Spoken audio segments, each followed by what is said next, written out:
My daughter-in-law screamed. "You're nothing but a dead weight." In front of the whole family. I stood up, took my coat, and left. I never came back. 3 weeks later they were evicted. Family story. I can still hear her voice bouncing off the walls of that living room like it happened 5 minutes ago.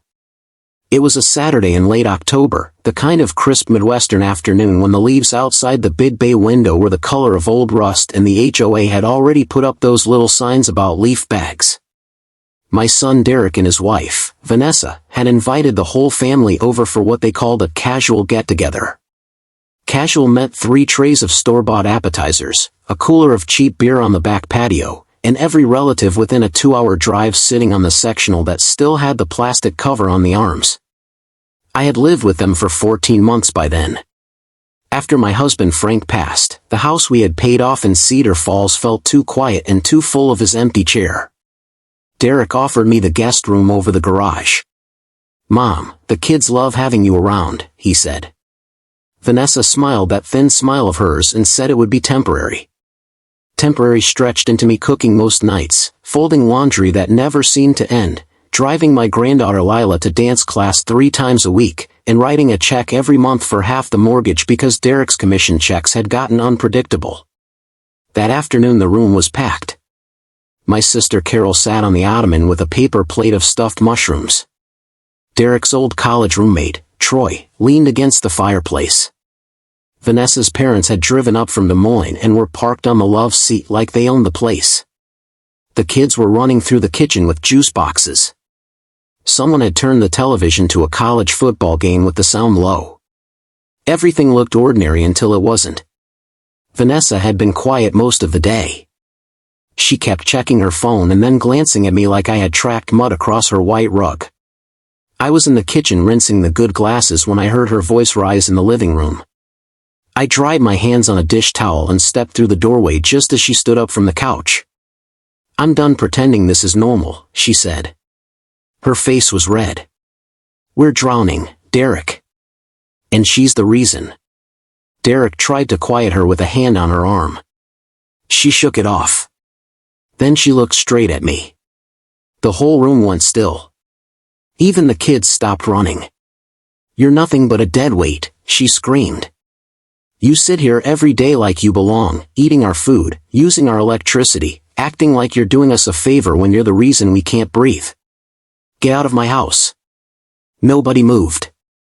Carol's fork froze halfway to her mouth. Troy stared at the floor. Vanessa's mother made a small sound like she wanted to agree but didn't know if she should. I stood there with the damp dish towel still in my hand and felt every pair of eyes settle on me. I set the towel on the side table. I walked past the coffee table, past the kids who had gone quiet against the wall, and over to the coat rack by the front door. My beige trench coat was hanging there the way it always did. I slipped my arms into the sleeves, buttoned the middle button, and picked up my purse from the bench. Nobody tried to stop me. Derek said my name once, soft, like he wasn't sure he was allowed to. I didn't turn around. I opened the door, stepped onto the porch, and closed it behind me with a click that sounded louder than it should have. The air outside was cool and smelled like wood smoke from someone's fireplace down the block. I walked to my car, the old blue sedan Frank and I had bought the year before he got sick. I sat in the driver's seat for a full minute with the keys in my lap before I started the engine. I didn't know where I was going. I just knew I wasn't staying in that house another night. I drove to a motel on the edge of town, the kind with a flickering vacancy sign and a lobby that smelled like carpet cleaner. I paid for 3 nights with the cash I kept in the side pocket of my purse. The room had a bed that sagged in the middle and a television remote that only worked if you held the batteries in with your thumb. I sat on the edge of the mattress and stared at the wall until the light outside turned blue. Derek called that night. I let it go to voicemail. He called again the next morning. I answered on the 3rd ring. He sounded tired. "Mom, she didn't mean it like that. Come home. The kids are asking for you." I told him I needed a few days to think. He said okay. I could hear Vanessa's voice in the background asking who he was talking to. I hung up. I stayed at the motel 4 more nights. Then I called my old neighbor, Ruth, the widow who lived 3 doors down from the house Frank and I had sold. She had a spare bedroom and said I could stay as long as I needed. I moved my suitcase over on a Tuesday morning while the rest of the world was at work. Ruth made coffee and didn't ask questions. I sat at her kitchen table and watched the birds at the feeder outside her window. Derek kept calling. Sometimes he left messages about Lila missing my pancakes. Sometimes he just sat on the line breathing. Vanessa never called. On the 5th day I drove past their street. The garage door was open and Derek's truck was gone. The front yard looked the same. I didn't stop. I opened a new checking account at the credit union on Main Street and had my Social Security deposited there. I stopped writing the mortgage checks. I stopped buying the groceries that used to fill their refrigerator. I stopped answering when the number flashed on my phone. 2 weeks after I left, Derek showed up at Ruth's door. He looked thinner. His shirt was wrinkled. He stood on the porch with his hands in his pockets and said the bank had sent a notice. The payment was late. Vanessa was looking for extra shifts at the clinic. The kids were asking when Grandma was coming back. I told him I wasn't coming back.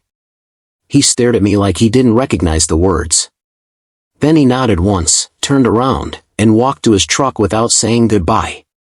The 3rd week arrived gray and wet. Ruth and I were watching the evening news when my phone buzzed with a text from Carol. She had driven by the house that afternoon. There was a bright orange notice taped to the front door. The landlord's name was printed across the top in bold letters. Carol said the neighbors were already talking. I didn't drive over to see it myself.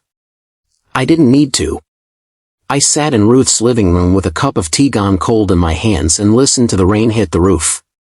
Somewhere across town the furniture was being boxed up, the kids were asking questions nobody wanted to answer, and the house that had once held all of us was emptying out one room at a time. I never went back. Not for the keys. Not for the photo albums still sitting on the shelf in the guest room. Not for the soft apologies that came later in careful emails. The coat I had taken that afternoon still hangs in Ruth's front closet. Sometimes when I pass it I touch the sleeve, just once, and keep walking.